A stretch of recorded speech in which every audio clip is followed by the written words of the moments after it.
When Ethan regained consciousness, he could hear Julian's voice from the outer room, a low and steady conversation with Leo. Julian explained that Senator Vance was using his supposed disappearance to consolidate power in Washington, making moves to absorb several key assets. He mentioned that the paramilitary group they were fighting, the Scorpions, had regrouped, their new alliance with a rival firm making the situation precarious. The administration was demanding Julian intensify the search for a high-value target their intelligence believed had been captured. Leo confirmed that their embedded team reported the Scorpions were interrogating prisoners individually, suggesting they believed the intel. Julian dismissed it, remarking that his uncle's maneuvering in D.C. was a predictable play to drain his resources, a problem he would leave for his legal team to handle. Leo then relayed that their chief of staff had sent a secure message, advising Julian to focus on his recovery and wait for the opportune moment. He confirmed that their infiltration team was now fully in place within the Scorpions' primary compound. Julian cautioned Leo to tell the team to be careful. The warlord's son, a man known for his paranoia and brutality, was now in charge of the facility's security and was notoriously difficult to approach. Julian's instructions were clear. The team was to focus solely on reconnaissance and mapping defenses, avoiding any overt action that might compromise the operation. Ethan sat up, the memory of collapsing on the veranda now hazy. He was in his bed, though he didn't remember being moved. The conversation was close, yet they hadn't noticed him stirring, a heavy velvet curtain likely dividing the space. He wasn't sure who else might be in the suite. He swung his legs over the side of the bed, his bare feet searching for slippers that weren't there. As he stood, he stumbled into a heavy armchair, losing his balance and crashing to the floor. The voices outside stopped instantly. Julian was in the room in a flash, his strong hands lifting Ethan. He asked if he was awake, if he was hungry, saying he would have the kitchen send up a meal. Ethan felt a flush of embarrassment. He needed the bathroom, but how could he say it? Where was his usual attendant? Julian, sensing his hesitation, seemed to understand. He quietly asked if he needed to use the restroom. The heat in Ethan's face intensified. Julian helped him back to the bed, his touch gentle as he found Ethan's slippers and slid them onto his feet. His hand was wrapped in a fresh bandage. Julian then took his hand, guiding it to a small silver bell on the nightstand, explaining that a pull on the cord would summon an attendant. If he preferred privacy, the guest bathroom was to the right. Julian's hand guided his along a polished wooden rail installed along the wall. He showed him how the railing led directly to the bathroom door. Once inside, Julian pointed him toward the fixtures and the towels, then respectfully stepped out, drawing the curtain behind him. Relieved, Ethan took care of his needs. As he emerged, he heard an attendant informing Julian that dinner was ready. Julian came back for him, his hand finding Ethan's again. He guided him to a similar railing on the left side of the bed. He described the layout of the suite, explaining that this path led past a large mahogany wardrobe, beyond which was Julian's own bed. Further on was the sitting area where they would eat, and beyond that, a door to a stone patio overlooking the sea. He told Ethan that the patio was enclosed and safe, a perfect place for fresh air. The island estate was quiet, ideal for recuperation.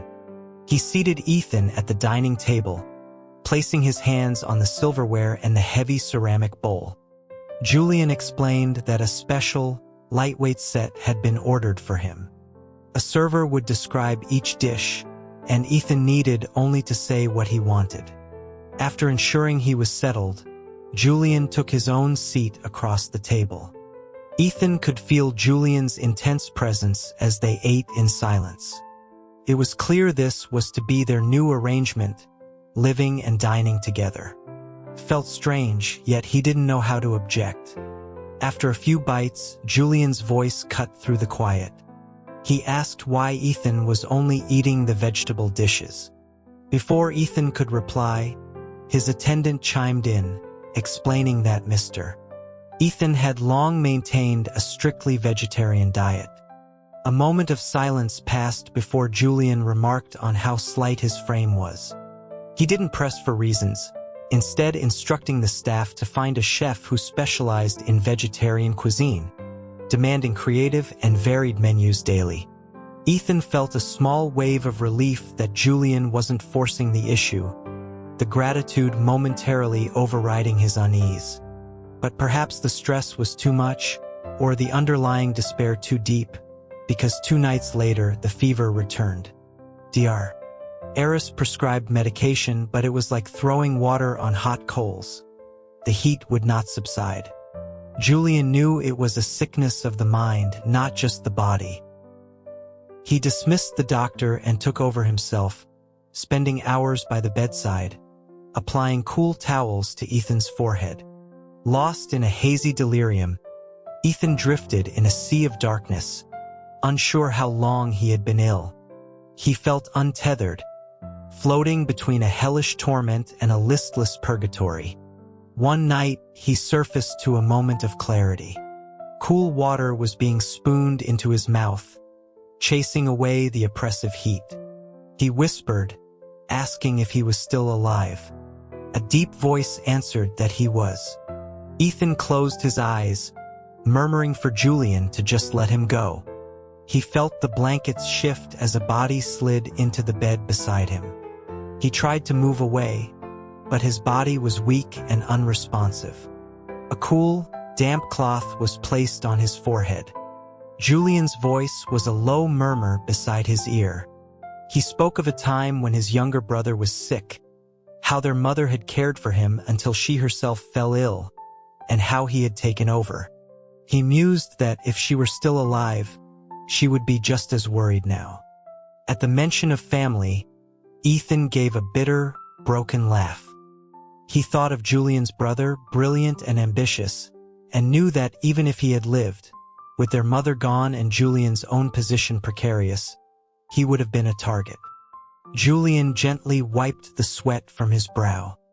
He admitted that people are selfish, that for his own sake, he wanted the people he cared about to live. He confessed that for years he had wondered if he had been stronger, he could have protected them all. But they never gave him the chance to grow up. And now he felt he was failing to protect Ethan, too. Ethan's eyes opened to the endless dark. He told Julian not to mind the bitter words he had said, that none of this was his fault. He was just tired, with nothing left to hold on to. Julian said that he understood being tired, that dying would be easier than living. But only in life was there a chance to find new people to care for, new people who would need him. He reminded Ethan of everything he had done for him, and asked him to let him do something in return. Perhaps, he suggested, living wasn't as unbearable as he thought. Maybe with a little more time he would find something or someone that made it worthwhile. Ethan felt cool fingers trace the line of his brow, his closed eyelids. Julian's voice was soft, right beside him, his body a comforting weight in the bed. Julian's skin was cool against his own feverish heat, a strange and soothing contrast. He was reminded of another time, a desperate moment when Julian's touch had been a cool, grounding anchor. He turned his head slightly, a blush warming his ears despite the fever. He whispered his agreement that he would try. The only response was the sound of deep, even breathing. Julian, who had sat by his bed for who knew how long, had finally fallen asleep. The next day, Ethan's fever was gone. After a few more days of rest and nourishing meals, he began to feel stronger. Neither of them ever spoke of that late-night conversation, as if both were ashamed of the vulnerability they had exposed. Life fell into an awkward but steady rhythm. Julian truly did share all his meals and quarters with him. While Dr. Eris came for Ethan's daily physical therapy sessions, Julian would work in the adjoining study, his voice a low murmur as he conducted secure calls. He often took Ethan for walks along the rocky shore, and once, he sat at the grand piano in the parlor and played a haunting, complex piece he said reminded him of the ocean.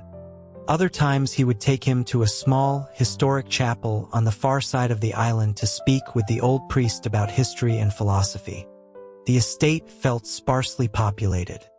Though Ethan knew it couldn't be true, whenever Julian was with him, it was as if they were the only two people there.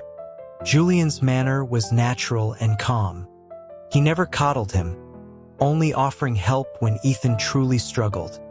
He would discuss his strategies with him, analyzing the current political landscape, or read aloud from biographies and journals of historical figures. He taught him to play chess, the hand-carved pieces distinct to the touch. The game, with its strategic depth, was a good way to pass the time, and Ethan slowly began to relax. After a few weeks, he could navigate the suite and the main house on his own, growing accustomed to the darkness and to Julian's constant presence. Julian would leave the island for short periods, returning with the faint, sharp smell of gun oil and jet fuel clinging to his clothes. He would tell Ethan about his operations, the assets secured, the intel gained. Sometimes he brought back small, curious objects: a piece of carved driftwood, a rare seashell, an old compass. Ethan found himself, to his dismay, starting to anticipate Julian's return. The sound of the approaching helicopter became a source of quiet joy. The thought that he could spend the rest of his life here, in this quiet seclusion, was a deeply unsettling one. He knew Julian was trying to make amends, to reward him, to pull him back from the edge. But this powerful man, whose moods he once prided himself on reading, was now an enigma. With his sight gone, his ability to read people had vanished. He could only passively accept Julian's gentle but unyielding arrangements, losing his sense of self, becoming dependent.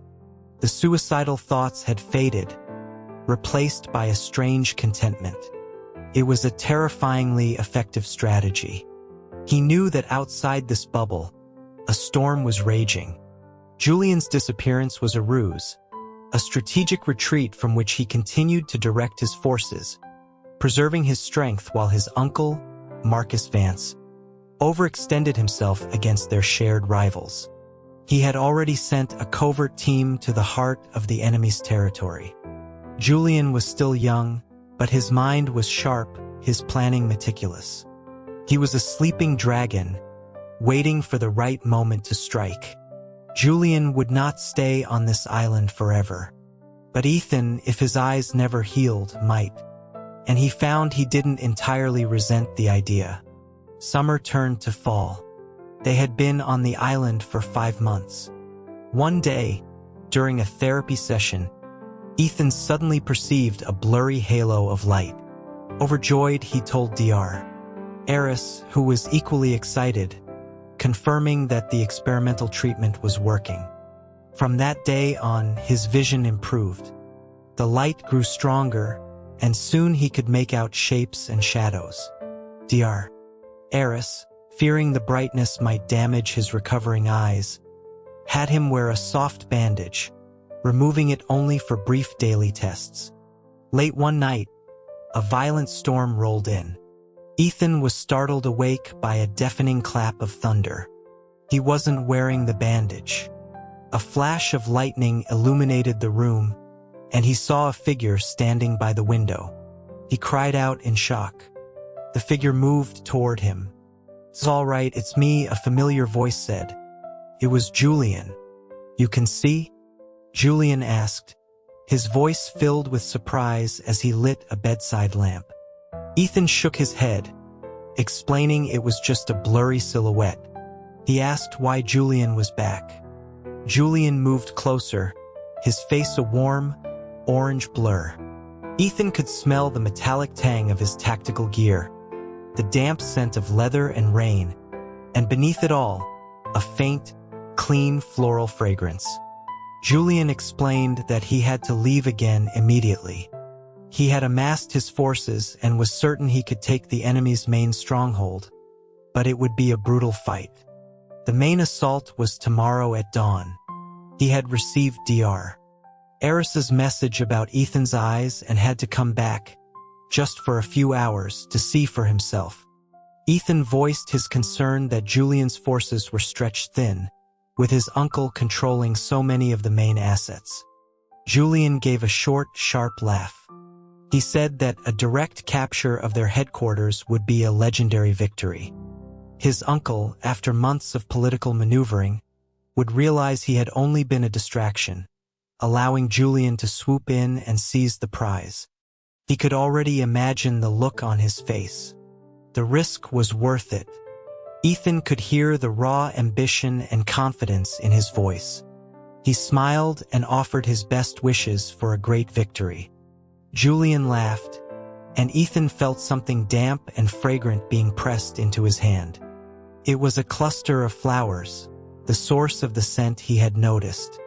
Julian explained they were night-blooming jasmine. He'd seen them growing by the path and wanted to pick them so Ethan would see them in the morning.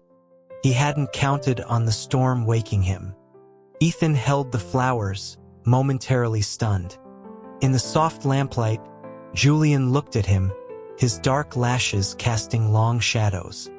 His eyes, he thought, were clearer now, the skin pale and smooth from months of convalescence.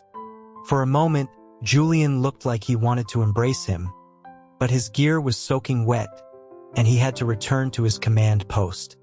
The timing was critical. Still, he couldn't resist reaching out, his fingers gently brushing the hair from Ethan's forehead. He told him to stay on the island and get well, and that he would be back.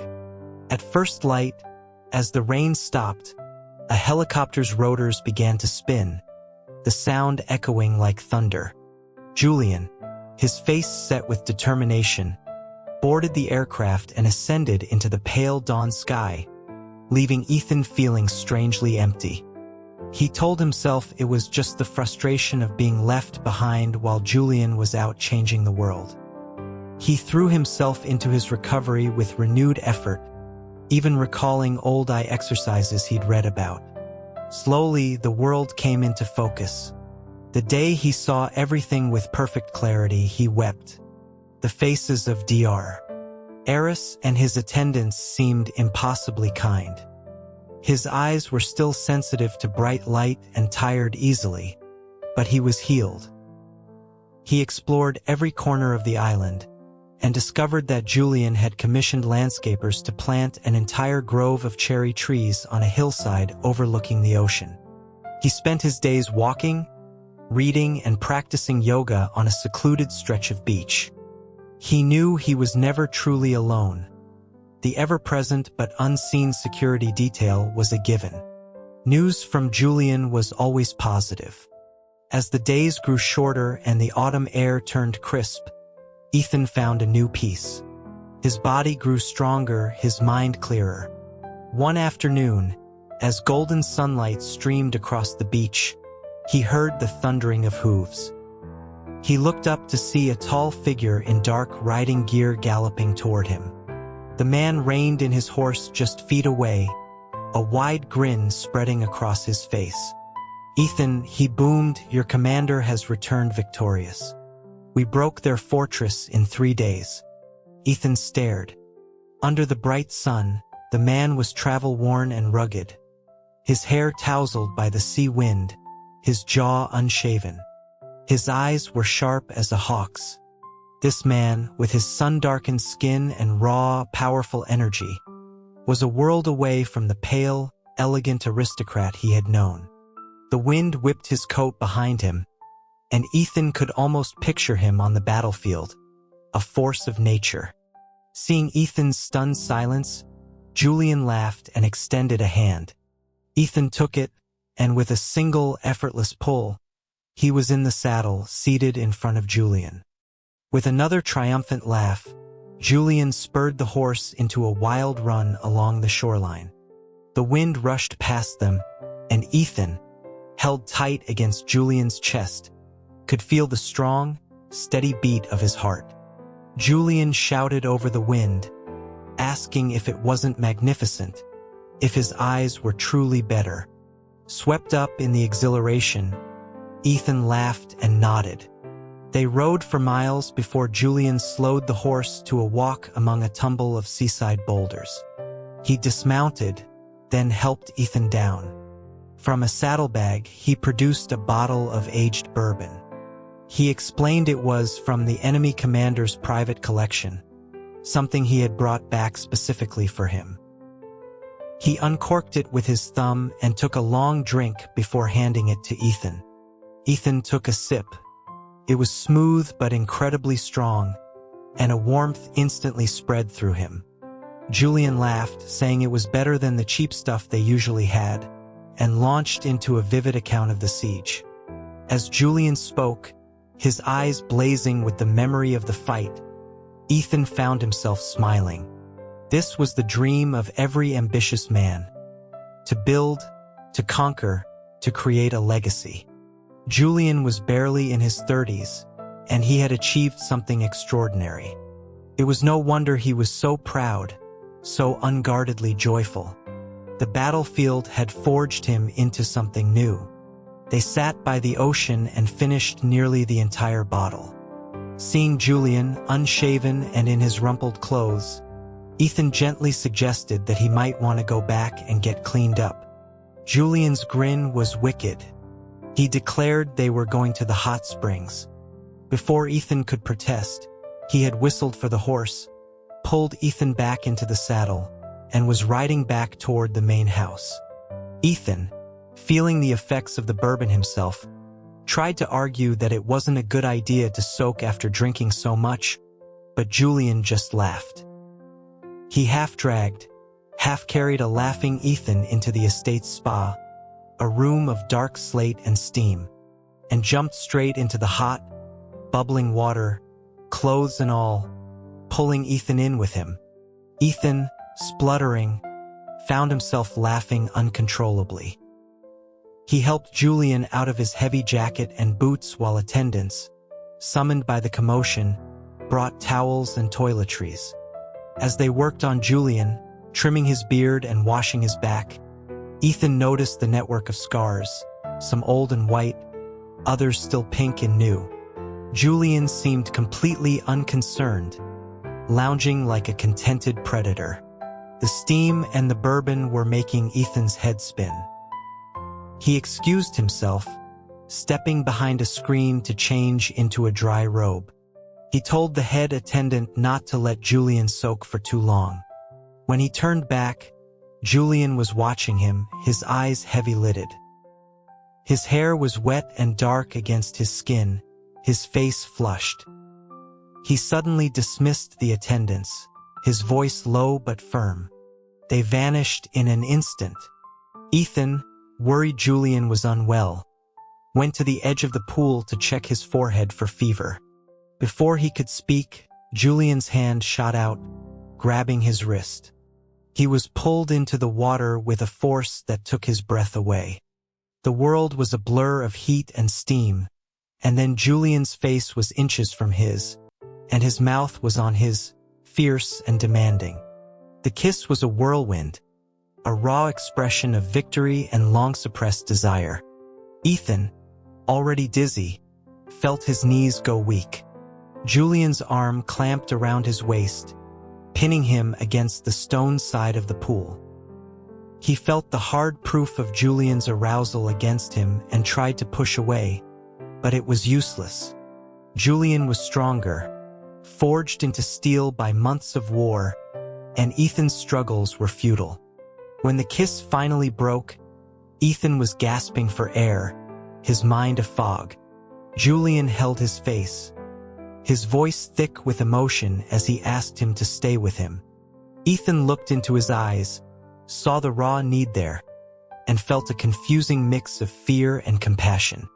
He mumbled something about getting a proper companion for him. Julian growled in frustration, his lips moving to Ethan's ear, then his neck. He demanded to know why he would want anyone else when it was obvious Ethan cared for him. He pressed him, asking why else he would have risked everything, why he would have followed him into the darkness. Ethan's mind was a mess. His robe had come undone in the water. Julian kept murmuring, his words a torrent of need and longing, about the months of separation, the fear before the final battle, the hope that had kept him going. Looking at the impossibly handsome face before him, his own rationality, already eroded by alcohol and emotion, crumbled completely. On impulse, he leaned in and gave a soft, fleeting kiss to the lips that were still whispering desperate, clumsy words. It was like flipping a switch. The tentative question in Julian's eyes ignited into a bonfire of triumphant certainty. He kissed him again, deeper this time, his hands exploring, claiming. Ethan's resistance evaporated, his body surrendering completely. Drunk on victory and bourbon, Julian's instincts took over, and he claimed his prize with an urgency that left Ethan breathless. The world dissolved into a haze of steam, skin, and sensation, again and again, until they finally collapsed, tangled together on a large chaise lounge by the pool, and fell into a deep, exhausted sleep. The first thing Ethan was aware of was a dull headache. He was wrapped tightly in a soft, oversized towel, held securely in Julian's arms. Julian himself was naked, sleeping soundly, a faint, contented smile on his lips. He looked utterly spent but peaceful. Ethan carefully extricated himself without waking him and covered him with a light blanket. He looked around the spa. It was a disaster zone of discarded clothes, spilled oils, and overturned furniture. He groaned softly to himself. He, too, had been completely lost to the moment. He rinsed off and found a fresh robe.